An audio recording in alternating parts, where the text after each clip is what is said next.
CITU जिंदाबाद जिंदाबाद जिंदाबाद CITU जिंदाबाद CITU जिंदाबाद जिंदाबाद जिंदाबाद CITU जिंदाबाद కార్మికుల ఐక్యత వర్ధిల్లాలి కార్మికుల ఐక్యత వర్ధిల్లాలి వర్ధిల్లాలి వర్ధిల్లాలి కార్మికుల ఐక్యత వర్ధిల్లాలి. గతంలో మరి గ్రామ పంచాయతీ కార్మికులు ఎంపీడీ ఆఫీసు ముందు ధర్నాకు టెంట్లు వేసుకొని కూర్చోవడం జరిగింది.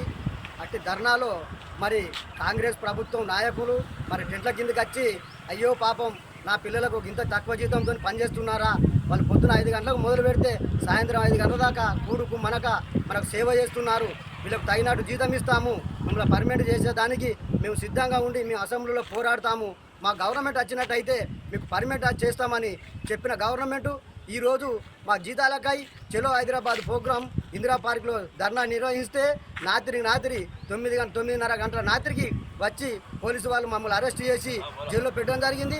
ఇటు అరెస్టులతోటి మరి గ్రామ పంచాయతీ కార్మికులకు అన్యాయం జరుగుతుందో తప్ప మీరు న్యాయం చేసిన పాపన పోరు. మరి మా మంత్రి గారైన సీతక్క గారు ఇప్పటికైనా కానీ గ్రామ పంచాయతీ కార్మికులను దృష్టిలో పెట్టుకొని మాకు ఇచ్చిన హామీలను నెరవేర్చాలి.